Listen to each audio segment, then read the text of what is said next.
What's going on, guys? Gooners, Goonerettes. I just thought I'd have a little chat with you guys before I get to the Emirates. The time now is probably about 2:30, so kickoff's in about 2 hours. I'm going to be on my way there. I'm at Brent Cross at the moment. Had to do some stuff here before I made my way.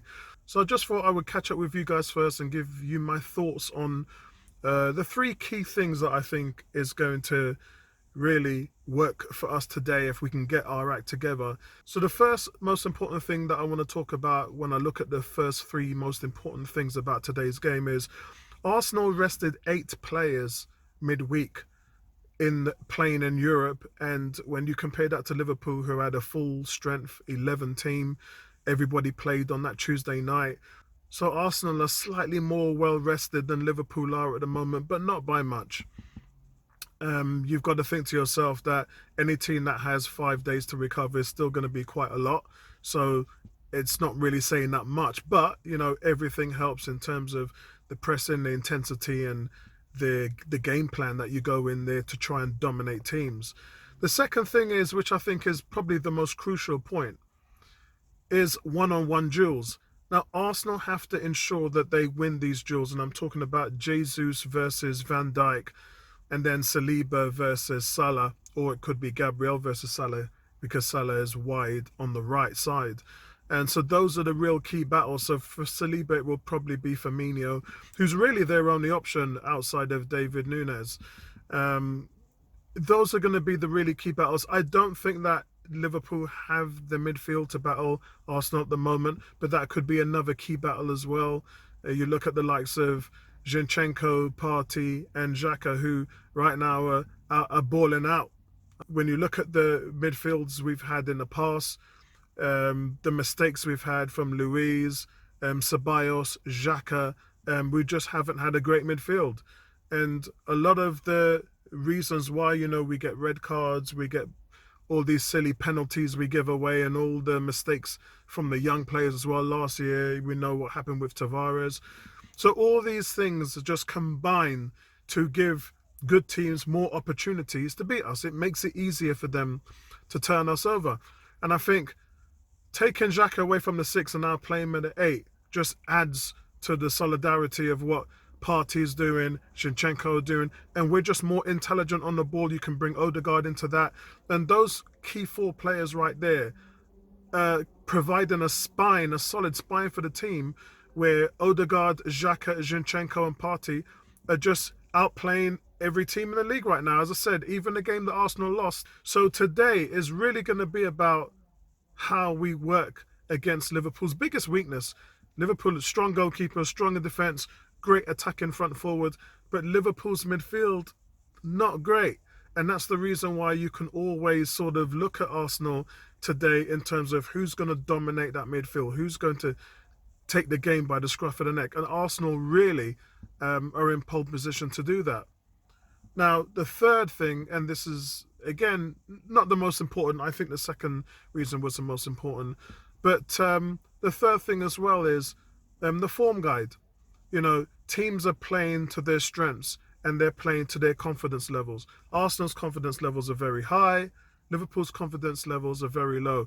They're all over the place at the moment with their tactics and their formations. It's switching around all the time. As I covered in the preview, they're not pressing as much as they used to before, and that's because they don't feel the need that they have to do that. They're being a little bit more passive in their ideas. Now, Klopp, I'm talking about, was more attacking in the midweek. Will he do that against the Premier League leaders? I'm not sure, but they've always had good luck doing that. Unfortunately for Liverpool, what they're going to find is that Arsenal are just better on the ball now. And all of that heavy pressing and intensity won't give you the rewards and the fruits that you used to get in the past when you'd unstable them and force Arsenal into errors. That's not going to happen as much now. So if Liverpool go into today's game with an attacking mindset, it might work against them, and that could be an early downfall for them. And if they go into the game too passive, that also might work against them because Arsenal are just going to overrun them. So it's going to be really tough for Liverpool, but don't discount Liverpool because Liverpool's record against Arsenal is as dominant as any team in the Premier League right now over the last 5 years. And this is also a bounce back game for Liverpool. So that's what's important. And a win today for Liverpool could see them back challenging for a top four and a title race. So yeah, a lot of things to think about before the game, but I'll get back to you guys with a team sheet. You're pretty much seeing a formula that works game in, game out. And yes, we've had the injuries to Thomas Partey, which destabilised that a little bit, and Zinchenko. But I do expect Zinchenko to be fit today, and if he isn't, then Tierney comes in after what has been his best game of the season midweek in the Europa Cup. So I'll catch up with you guys later, and we'll look at the team sheet. Peace out, guys. Team sheet is out, and it pretty much is as we normally set up, but Zinchenko is not back, and that means normally you'd think that Kieran Tierney would be coming in, but no, Tomiyasu's coming in at left back, and that's the biggest change for the team. So Ben White remains at right back, Saliba and Gabriel in the middle, Ramsdale in goal, Xhaka Partey in the middle, and then Saka, Martinelli, Jesus and Odegaard up top. But it does give you a different dimension with Tomiyasu at left back. We get more of an intelligent sort of possessional game in the final third with Zinchenko. So really don't know what we're going to get here, but it does make sense because you've got Salah. You know, we talked about defending Salah coming in on that right-hand side. What a perfect way to meet that tactically by having Tomiyasu face up on Mo Salah on that side. So I think that's a masterstroke for Arteta. Let's see if it pays off. I'm going to meet up with Lewis now, and I'll catch you guys at half-time. I'll speak to you soon.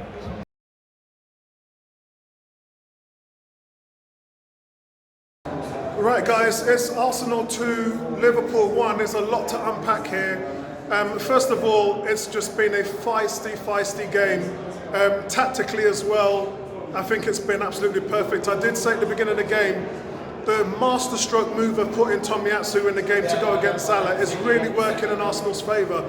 And I think what that's doing is it's taking Salah out of the game to an extent.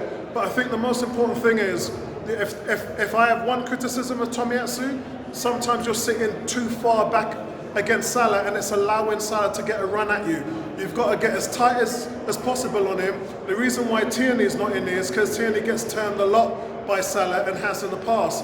Tomiyasu's got much better recovery and he's able to make up that the yards that he loses. But overall, guys, happy with the first half, yeah, of course. The goal right before the end from Saka was much deserved because I thought Liverpool was starting to control the game a little bit. But I think where Arsenal are struggling is, and first of all, you know, trying to get Jesus into the game is where the second half is going to improve for us. The gap play from Liverpool has been fantastic. They shut off Odegaard in the first 20 minutes, and in the last 20 minutes of the first half, you can see that they shut down our pivot to Thomas Partey.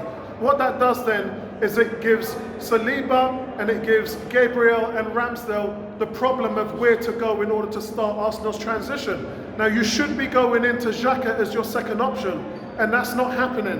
What we're doing is we're panicking, we're moving the ball out to the right, and then Ben White's trying to find a long ball to Bukayo Saka, which isn't working out for us.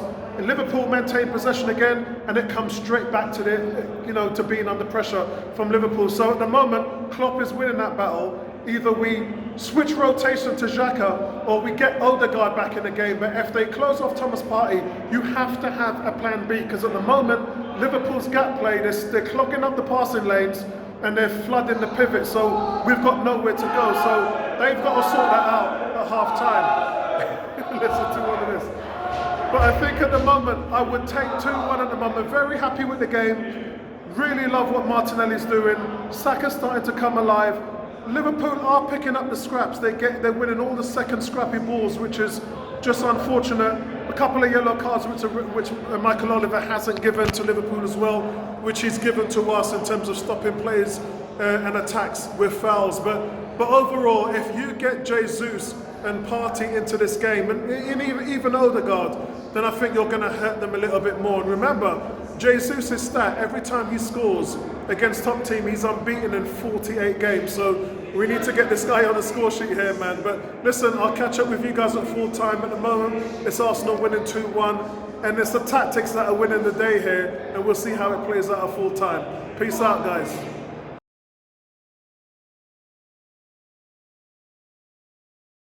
Yo guys, it's end of the game here. As you can see, I'm at the stadium and literally everybody is on their way home. But I thought I'd stay behind just to chat to you guys. What an incredible finish today. What an incredible result for Arsenal. And Arsenal win 3-2. Amazing game. This game now has put Arsenal on the map.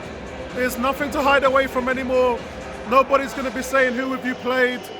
You know, no one's going to be talking about that. All they're going to be saying is now that they're going to be waiting for the showdown between Manchester City and Arsenal. That's really what everyone's waiting for.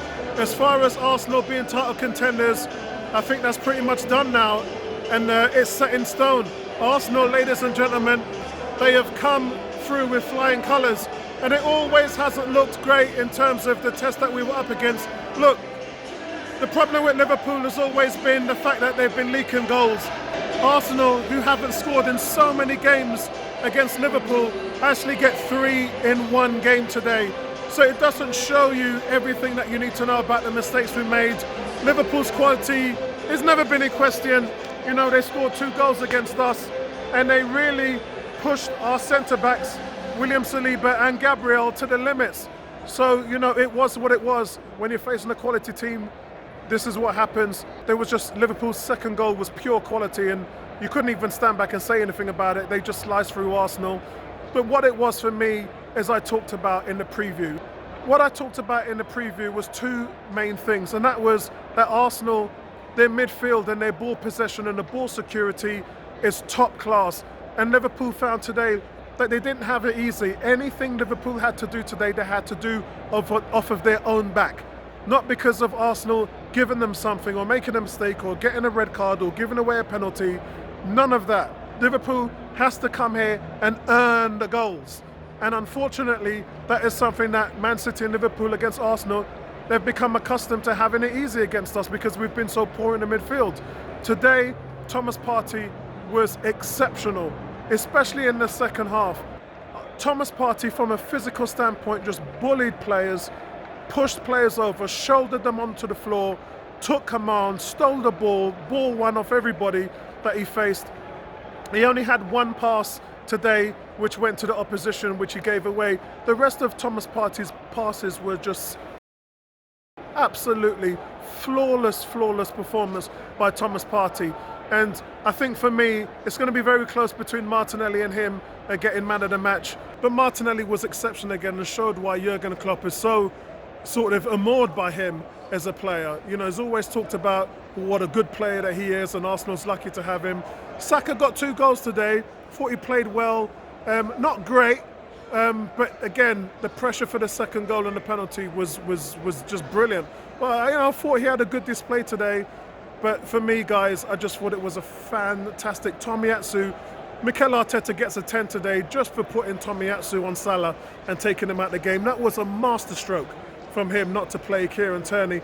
Arsenal remain top of the league, and I think it's absolutely fantastic that they've been able to actually answer the questions that was put among them with this game. So I'll speak to you guys later, man. Peace out, everybody.